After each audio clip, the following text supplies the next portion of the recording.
Money management for home makers எஸ்பெஷலாக அதுதான் இன்னைக்கு வீடியோ. ரீசெண்டாக ஒரு கமெண்ட் வந்திருந்தது. மாத கடைசி ஆகும்போது பணம் ரொம்ப கம்மியாக இருக்குது, எப்படி செலவு பண்ணாலும் அப்படி ஆயிடுது அப்படின்னு சொல்லிட்டு. அதனால தான் இந்த வீடியோ நான் மெயினாக பண்ணேன். இந்த வீடியோவில் வீடியோட எண்டில் என்னோட ரியல் பட்ஜெட் உங்க கூட ஷேர் பண்ணியிருக்கேன். அதுக்கு முன்னாடி ஒரு சில டிப்ஸ், முக்கியமாக பட்ஜெட்டிங்க்கு நம்ம எப்படி செலவு பண்ணணும்னு தெரிஞ்சுக்கிறதுக்கான சில டிப்ஸ் உங்க கூட ஷேர் பண்ணியிருக்கேன். ஸோ இதுக்கு வீடியோ ஃபுல்லாக பாருங்கள், அப்போ தான் உங்களுக்கு ஹெல்ப்ஃபுல்லாக இருக்கும். நான் ஒரு 5 வருஷம் பேங்கராக ஒர்க் பண்ணியிருக்கேன். ஸோ அந்த எக்ஸ்பீரியன்ஸ் எல்லாமே கலந்து தான் நான் எப்போவுமே இந்த மணி ரிலேட்டட் விஷயம் பேசுவேன். ஸோ ஃபஸ்ட்டு இன்கம் என்ன அப்படிங்கிறத தெரிஞ்சுக்கணும். ஏன் நான் சொல்கிறேன் அப்படின்னா, நிறைய பெண்களுக்கு, குடும்ப தலைவிகளுக்கு ஹோல் ஃபேமிலியோட இன்கம் தெரியுறதில்ல. ஏன்னா சில ஹஸ்பண்ட் சொல்லாமல் இருக்காங்க அப்படிங்கிறது ஷாக்கிங்கான விஷயமா இருக்குது. ஸோ இன்கம் ஃபுல்லாக கால்குலேட் பண்ணுங்கள். அது சேலரியாக இருக்கலாம், ரெண்டல் இன்கமாக இருக்கலாம், யூடியூப்லேருந்து வர இன்கமாக இருக்கலாம். ஒரு சின்ன இன்கமாக இருந்தால் கூட அதை கூட கால்குலேட் பண்ணணும். எனக்கு பார்த்தீங்கன்னா, எனக்கு அஃபிலியேட் மார்க்கெட்டிங்கில் எனக்கு கொஞ்சம் இன்கம் வரும். அது ஜஸ்ட் ஒரு 1000-1500 தான் எனக்கு வரும். பட் அதுவுமே ஒரு இன்கம் தான். ஒரு சின்ன அமௌண்ட்டாக இருந்தாலும் இது எல்லாத்தையும் சேர்த்தா தான் இன்கம். உங்கள் வீட்டில் யாரெல்லாம் வேலை செய்கிறாங்க அவங்க எல்லாரையும் சேர்த்து கால்குலேட் பண்ணுறது தான் இன்கம். ஸோ இன்கம் முதல்ல தெரிஞ்சுக்கணும். அடுத்தது பட்ஜெட்டிங் பார்க்கலாம். பட்ஜெட்டிங்கில் 4 முக்கியமான விஷயங்கள் இருக்குது. ஃபர்ஸ்ட் ஒன் என்னன்னு பார்த்தீங்கன்னா, நீட்ஸ்க்கு என்னெல்லாம் வரும்னா, மளிகை சாமான் வரும், அடுத்து வெஜிடபிள்ஸ் வரும், பால் பணம் நம்ம கட்ட வேண்டியது இருக்கும், ரெண்ட் கட்ட வேண்டியது இருக்கும், நம்மளுக்கு அப்புறம் இபி பில் இருக்கும், கேஸ் இருக்கும்.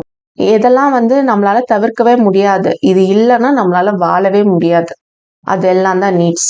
நம்மளோட சிம்பிளாக சொல்லணும்னா ஃபுட், ஷெல்டர், டிரான்ஸ்போர்ட்டேஷன், இது 3 தான் நீட்ஸ். இந்த நீட்ஸ் முக்கியமானது. ஸோ பட்ஜெட்டிங்கில் ஃபஸ்ட்டு நம்ம இதை தான் பார்க்கணும். இது முடிச்சதுக்கு அப்புறம் தான் மற்றது எல்லாமே வரும்.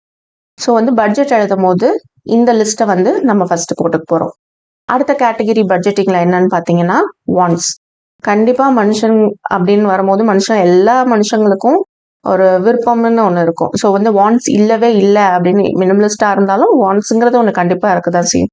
ஸோ அந்த வகையில் நம்ம ஒரு மூவிக்கு போகிறோம், நம்ம ஏதாவது ஷாப்பிங் பண்ணுறோம், ஏதாவது ட்ரெஸ் வாங்குகிறோம், குழந்தைங்கள ஏதாவது பார்க்கு, பீச் கூட்டிகிட்டு போகிறோம். இதெல்லாம் ஒவ்வொரு மாதத்துக்கும் வரதை வாண்ட்ஸில் எழுதுவோம். நான் வீடியோட எண்டில் என்னோட நீட்ஸ் அண்ட் வாண்ட்ஸ் எக்ஸ்பிளைன் பண்ணியிருக்கேன். அதில் உங்களுக்கு மந்த்லிக்கு எப்படி எழுதலாம் அப்படின்னு புரிஞ்சுக்க முடியும். இப்போ வெக்கேஷன் பார்த்தீங்கன்னா இயர்லி ஒன்ஸு இல்லை ட்வைஸோ தான் போவோம். அதெல்லாம் இந்த வாண்ட்ஸில் நான் எழுத மாட்டேன், அது தனியாக வரும். அடுத்தது பட்ஜெட்டிங்கில் பார்த்தீங்கன்னா, லோன் கண்டிப்பாக எழுதியிருக்கணும். நம்ம லோன் கட்டாமல் விட்டோம்னா அது நமக்கு தான் பெரிய பிரச்சனை. நம்மளுக்கு முக்கியமாக எப்போ லோன் தேவைப்படுதோ அப்போ கிடைக்காம போயிடும். ஏன்னா நம்ம கிரெடிட் ஸ்கோர் அது பாதிக்கப்படும். ஸோ லோன் இருந்தது, அது உங்களோட பழைய எஜுகேஷன் லோன் முடிக்காமல் வச்சுருக்கீங்க அப்படிலாம். ஏன்னா அந்த மாதிரி நிறைய பேர் இருக்கிறாங்க. 30+ இயர்ஸ் ஆகியும் 18 வயசில் வாங்கின எஜுகேஷன் லோன் முடிக்காமல் இருக்கிறவங்கள நான் பேங்கிங்கில் நான் பார்த்துருக்கேன். அதனால சொல்கிறேன், அந்த மாதிரி இருந்ததுன்னா அதை கம்ப்ளீட் பண்ணிக்கோங்க. அடுத்து எல்லா விதமான ஹோம் லோன், ஜுவல் லோன், நீங்கள் வேறு இடத்துல எந்த பேங்க்கில் வாங்கியிருந்தாலும் எல்லாத்தோட லிஸ்ட்டும் அந்த பட்ஜெட்டிங்கில் இருக்கணும். அடுத்து இருக்க வேண்டியது, நான் இது பட்ஜெட்டிங்கில் இதை 4ஆவதா சொல்கிறேன், பட் ரொம்ப முக்கியமானது சேவிங்ஸுங்கிறது கண்டிப்பாக இருக்கணும். ஸ்டார்டிங் ஃப்ரம் எமர்ஜென்சி ஃபண்ட்லேருந்து குழந்தைங்களோட படிப்புக்கு சேர்க்குறதும் சேவிங்ஸ் தான். அது சேவிங்ஸ் கேட்டகரியில் சேர்க்காம இருக்கும், பட் அதுவும் முக்கியமான சேவிங்ஸ் தான். நம்ம குழந்தைங்களோட ஃப்யூச்சருக்காக, நல்லதுக்காக தான் நம்ம பண்ணுறோம். காலேஜுக்கு சேர்க்குறதா இருக்கலாம், ஸ்கூலுக்கு சேர்க்குறதா இருக்கலாம், நகைக்கு சேர்க்குறது, நீங்கள் ஒரு இடம் வாங்குறதுக்காக ரியல் எஸ்டேட்டில் போடுறது, மியூச்சுவல் ஃபண்டில் போடுறது, இந்த மாதிரியான எல்லா விஷயமே சேவிங்ஸ் தான். என்பிஎஸ்ல போடுறது, ரிட்டையர்மெண்ட் அக்கௌண்ட்டில் போடுறது, இன்சூரன்ஸில் போடுறது, இந்த மாதிரியான விஷயங்கள் எல்லாமே சேவிங்ஸில் வரும். ஸோ அடுத்து பார்த்தீங்கன்னா, 2 மெத்தடில் நம்ம ஒரி பண்ணாமல் மாத கடைசியில் பணம் இல்லை அப்படின்னு வராமல் செலவு பண்ணுறதுக்கான 2 மெத்தட். ஃபர்ஸ்ட் ஒன் பார்த்தீங்கன்னா என்வலப் மெத்தட்னு சொல்லுவாங்க. நானும் என் அக்காவும் இந்த மாதிரி தான் நாங்கள் செலவு பண்ணோம். என்னோட பேரண்ட்ஸ் இறந்துட்டாங்க. ஸோ நாங்கள் எங்கள் செலவுக்கு இப்படி தான் யூஸ் பண்ணிப்போம். என்ன பண்ணுவோம்னா, சின்ன சின்ன பர்ஸோ இல்லைன்னா ஜஸ்ட் என்வலப்போ எடுத்துட்டு அதில் பிரித்து பணத்தை வச்சுப்போம். அந்த என்வலப்பில் க்ராசரி அப்படின்னு எழுதி அதுக்கு அந்த பட்ஜெட்டில் நான் எவ்வளோ அமௌண்ட் போட்டிருக்கேனோ அந்த அமௌண்ட் எடுத்து வச்சுப்பேன். அது வெஜிடபிள்னு எழுதி அந்த வெஜிடபிளில் எவ்வளோ அமௌண்ட் பட்ஜெட்டில் எழுதுகிறோமோ அதை எடுத்து வச்சுப்போம். வெஜிடபிள்ஸ்க்கு நான் செலவு பண்ணணும்னா அந்த வெஜிடபிள் என்வலப்பில் இருந்து மட்டும் தான் எடுத்து செலவு பண்ணுவேன். வாண்ட்லுக்கு செலவு பண்ணுறேன்னா வாண்ட்ல இருந்து தான் எடுத்து செலவு பண்ணுவேன். ஸோ அந்த மாதிரி இருக்கும் போது மாத கடைசியில் பணம் இல்லாமல் போகவே போகாது. கண்டிப்பாக ஏதாவது ஒரு சின்ன அமௌண்ட்டாவது நம்மளுக்கு கண்டிப்பாக இருக்கும். ஸோ வந்து இதை ட்ரை பண்ணி பாருங்கள். எங்களோட ஸ்டார்டிங் கரியரில் நாங்கள் சம்பாதிக்க ஆரம்பிக்கிறதுக்கு முன்னாடி எங்களுக்கு ரொம்ப ஹெல்ப் பண்ணது இதுதான். அடுத்தது பார்த்தீங்கன்னா வாரம் வாரம் செலவு பண்ணுறது. இப்போ நான் ஃபாலோ பண்ணுற மெத்தட் இதுதான். வீக்லி இந்த வாரம் வந்து ஒரு எக்ஸாம்பிளுக்கு சொல்கிறேன், எக்ஸாக்டாக சொல்லலை. ஒரு 5000 அப்படின்னு வச்சுப்போமே. இந்த வாரம் வந்து ஒரு 5000 செலவு பண்ணுறதுக்கு அப்படின்னு எடுத்து வச்சுருக்கோம். மாதத்தில் 4 வாரம் 5000 5000 5000 5000ன்னு பிரித்து வச்சுட்டிங்கன்னா அந்த வாரத்துக்கு 5000 தான். அந்த வாரத்தில் அந்த 5000 முடிஞ்சிருச்சுன்னா அதுக்கு மேலே எதுவும் செலவு பண்ணாதீங்க. அதுக்கு வந்து நீங்கள் வீக்லி க்ராசரிஸ் அண்ட் வெஜிடபிள்ஸ் வாங்குற மாதிரி பழகிக்கணும். நான் அப்படி தான் மீல் பிளான் பண்ணிவிட்டு அதுக்கேற்ற மாதிரி க்ராசரிஸ் அண்ட் வெஜிடபிள்ஸ் வாங்குவேன். இப்படி வாங்கும் போது எனக்கு வீக்லி செலவு பண்ணுறதுக்கு ஈஸியாக இருக்கும். அந்த 5000 அந்த வாரத்தில் முடிஞ்சிருச்சுன்னா அதுக்கு மேலே அடுத்த வாரத்துலேருந்து அதை கை வைக்காமல் இருங்க. ஸோ வந்து அடுத்த வாரம் நம்மளுக்கு கண்டிப்பாக பணம் இருக்கும். மாத கடைசியில் பணம் இல்லாமல் போகிறது அப்படிங்கிற ஒரு விஷயம் அந்த இடத்துல நடக்கவே நடக்காது. இது ரெண்டில் எது உங்களுக்கு கம்ஃபர்டபுளாக இருக்கோ நீங்கள் ரெண்டுமே யூஸ் பண்ணி பார்க்கலாம். ஏன்னா ரெண்டுமே நான் வந்து பண்ணியிருக்கேன். அடுத்தது கம்பல்சரியாக நம்ம சேவ் பண்ண வேண்டிய ஒரு சில விஷயங்களை இப்போ உங்களுக்கு சொல்லிடுறேன். ஃபர்ஸ்ட் ஒன் பார்த்தீங்கன்னா எமர்ஜென்சி ஃபண்ட் நம்மளுக்கு கம்பல்சரி இருக்கணும். இப்போ வந்து நம்மளோட செலவுகள் எமர்ஜென்சி ஃபண்டுங்கும் போது எல்லாரும் சேலரி அப்படின்னு நினச்சிக்கிறாங்க. சேலரி கிடையாது, ஒரு மாதத்துக்கான நம்மளுடைய செலவுகள் இருக்கு. எக்ஸாம்பிளுக்கு வந்து ஒரு 20,000 ஆகுதுன்னு வச்சுக்கோங்களேன் ஒரு மாதத்துக்கு. அந்த 20,000த்தை 3 இன்டூ பண்ணிக்கிட்டிங்கன்னா எவ்வளோ வரும்? அதுதான் உங்களோட எமர்ஜென்சி ஃபண்ட். இது வந்துட்டு சில பேர் வந்து பார்த்தீங்கன்னா 6 மந்த்ஸ்க்கு பண்ணுவாங்க, சில பேர் இன்டூ 6 பண்ணுவாங்க, சில பேர் இன்டூ 12 பண்ணுவாங்க.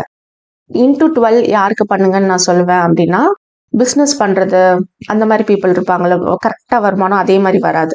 அவங்க வந்து இன்டூ 12 பண்ணி எவ்வளோ வருதோ அதை வச்சுக்கிட்டாங்கன்னா அவங்களுக்கு ஈஸியாக இருக்கும்.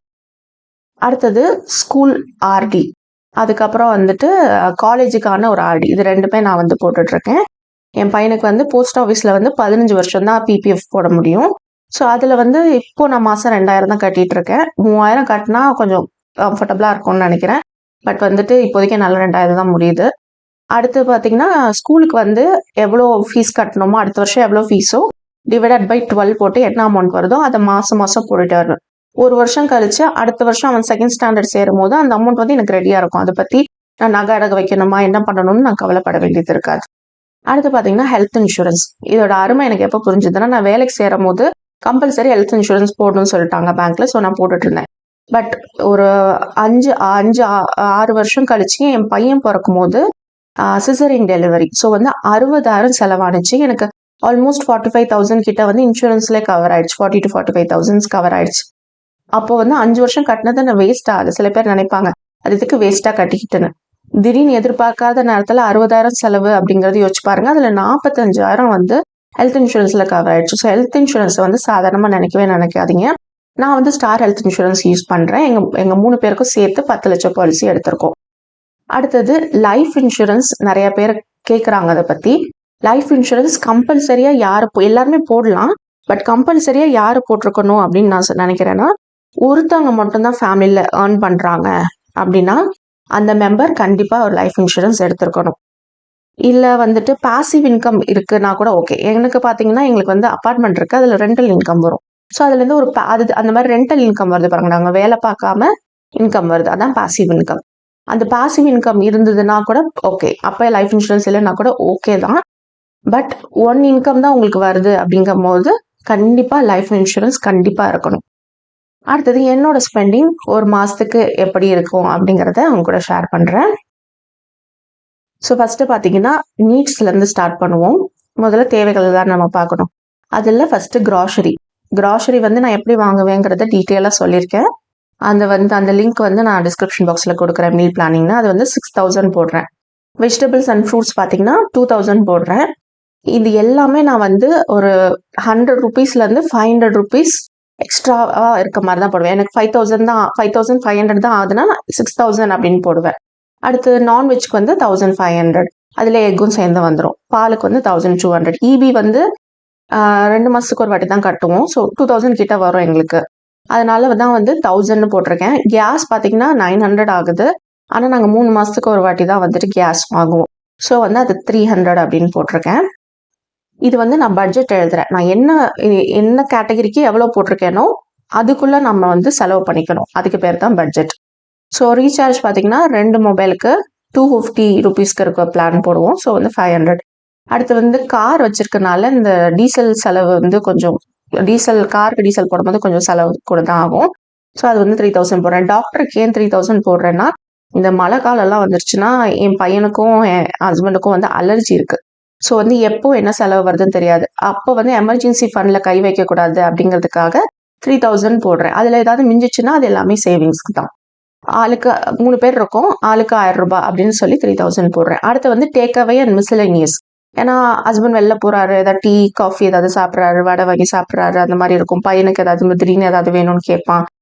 இதெல்லாம் வரும். ஸோ வந்து அதுக்கு வந்து 1500 போடுறேன். டோட்டல் பார்த்தீங்கன்னா 20,000 வரும். ஆனால் ஆக்சுவலாக எனக்கு வந்து 17,000லேருந்து 21,000க்குள்ள தான் செலவாகும். சில சமயம் கூட போகும், சில சமயம் கம்மியாக போகும். இந்த ரேஞ்சில் தான் வந்து எனக்கு மந்த்லி செலவாகுது. எங்கள் வீட்டில் 3 பேர் இருக்காங்க. அடுத்து பார்த்தீங்கன்னா வாண்ட்ஸ் கண்டிப்பாக இல்லாமல் இருக்காது. ஸோ வாண்ட்ஸில் வந்து என்ன இருக்கும்னு பார்த்தீங்கன்னா, ஃபஸ்ட்டு வந்துட்டு அவுட்டிங், அதாவது மூவி போகிறது, எங்கேயாவது பார்க் போகிறது, இந்த மாதிரி ஏதாவது போகிறது இருந்ததுன்னா அதுக்கு வந்து ஒரு 2000 போடுவேன். அதுக்குள்ளே தான் அது செலவாகும். அடுத்து ஷாப்பிங், வீட்டுக்கு ஏதாவது வாங்குறதோ, இல்லை ட்ரெஸ் வாங்குறதோ, இல்லை வந்து வேறு ஏதாவது வாங்குறது, அதுக்கு வந்து 2000 போடுறேன். நான் வாங்குறது ஆன்லைன் ஷாப்பிங் நான் பண்ணுறது அமேசானில் மட்டும்தான். ஸோ அதுக்கு 1000 போடுறேன். மோஸ்ட்லி நான் அந்த புக்ஸ் வாங்குவேன். அது தவிர வீட்டுக்கு ஏதாவது தேவைப்பட்டுச்சுன்னா வாங்குவேன். இது பார்த்தீங்கன்னா 5000 போடுறேன். இதையும் வந்து கட் பண்ணுறதுக்கு ஒரு 3 மந்த்ஸ்க்கு ஒன் டைம் வந்து நான் பண்ணுறது என்னன்னு பார்த்தீங்கன்னா, நோ ஸ்பெண்ட் சேலஞ்ச். இந்த நோ ஸ்பெண்ட் சேலஞ்சில் இந்த வாண்ட்ஸ் மட்டும் அப்படியே கட் ஆகிடும். அந்த வாண்ட்ஸில் வந்து நான் எதுவுமே செலவு பண்ண மாட்டேன். ஸோ அந்த அமௌண்ட் அப்படியே சேவ் பண்ணலாம். 3 மந்த்ஸ் ஒன்ஸ். ஏன்னா பையனுக்கு வந்து அந்த 3 மாதத்துக்கு அந்த நம்ம ஃபீஸ் கட்ட வேண்டியது இருக்கும் இல்லையா? ஸோ வந்து அந்த டைமில் நான் அதை பண்ணுவேன். இப்போ அடுத்த மாதம் செப்டம்பர் மாதம் ஃபீஸ் கட்டணும். ஸோ ஆகஸ்ட் மாதம் வந்து நோ ஸ்பெண்ட் சேலஞ்ச் நான் பண்ணிகிட்ருக்கேன். ஸோ அந்த மாதிரி பண்ணுவேன். இதில் வந்து உங்களுக்கு ஹெல்ப்ஃபுல்லாக இருந்திருக்கும்னு நினைக்கிறேன் வீடியோ. உங்களுக்கு என்ன டவுட் இருந்தாலும் கமெண்ட் செக்ஷனில் கேளுங்க. முடிஞ்ச அளவுக்கு நான் வந்து அதுக்கான வீடியோவாவோ இல்லை கமெண்ட்லேயோ ரிப்ளை பண்ண ட்ரை பண்ணுறேன். வீடியோ பிடிச்சிருந்தா லைக் பண்ணுங்கள், ஷேர் பண்ணுங்கள், கமெண்ட் பண்ணுங்கள்.